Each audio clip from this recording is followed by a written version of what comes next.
આજે આપણે બનાવીશું વિસનગરનું ફેમસ ડુંગળી, જેમાં ડુંગળી 250 ગ્રામ, 250 ગ્રામ લીલું લસણ, આદુ મરચાંની પેસ્ટ, 4 થી 5 રંગ ટામેટાની પેસ્ટ, જે આપણે પાપડી ખાઈએ છીએ ને એ પાપડીનો ભૂકો, અમૂલનું દહીં, કાશ્મીરી મરચું અને બધા મસાલા જે આપણે પાછળથી એડ કરીશું. તેલ મૂકી નાખીશું. આપણે ડુંગળી ફ્રાય કરીશું. જ્યાં સુધી ડુંગળી પ્રોપર ચડી ના જાય ત્યાં સુધી કરીશું.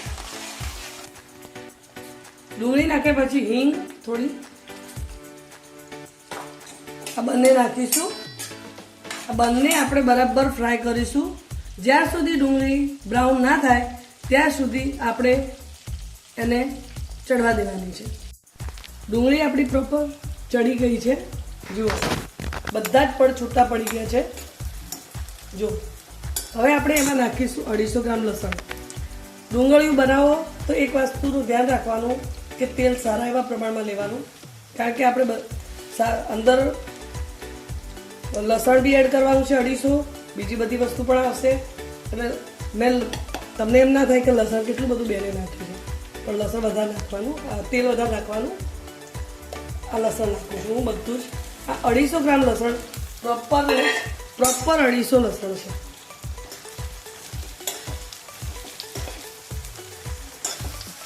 આ લસણ ને ડુંગળી બંને મિક્સ કરીશું. હવે આપણે લસણને ચડવા દઈશું. બરાબર,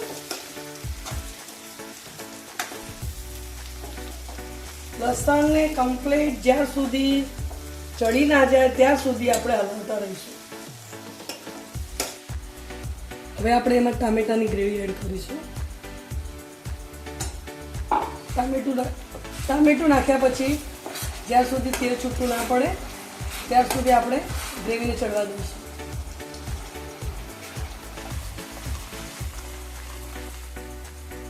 લસણ આમાં કાચું રહેવું જોઈએ નહીં. ટામેટામાંથી તેલ છૂટું પડી ગયું છે. જો કમ્પ્લીટ. હવે આપણે એમાં મસાલા કરીશું.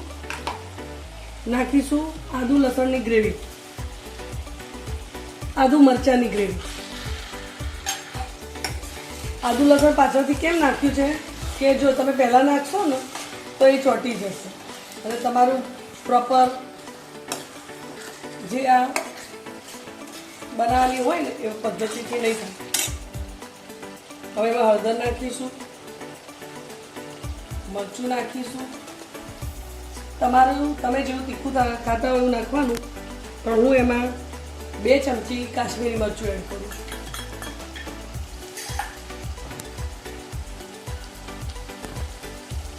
એક ચમચી મેથીનો મસાલો,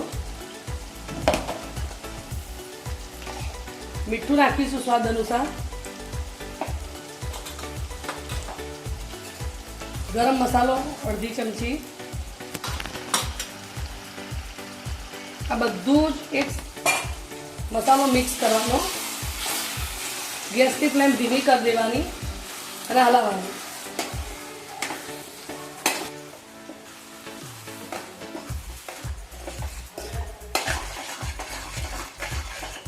સ્વાદ પ્રમાણે આપણે ગોળ નાખીશું.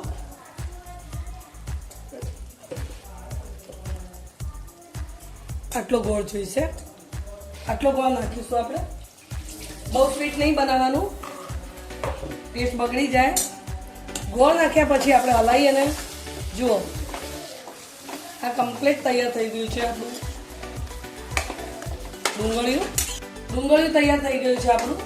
હવે એમાં આપણે દહીં નાખીશું. મોળું દહીં, બહુ ખાટું નહીં, પણ 50 ગ્રામ જેવું મેં દહીં નાખ્યું છે આમાં. તમે જોઈ શકો છો 50 ગ્રામ હશે.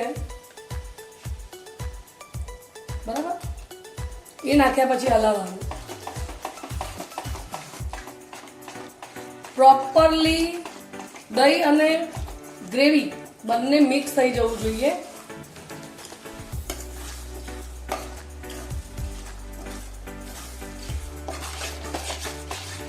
હવે એમાં આપણે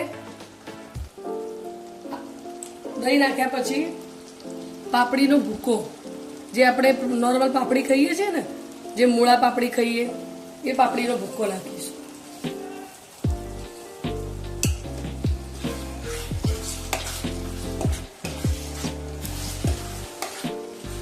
આ બધું જ નાખ્યા પછી બરાબર હલાવવાનું.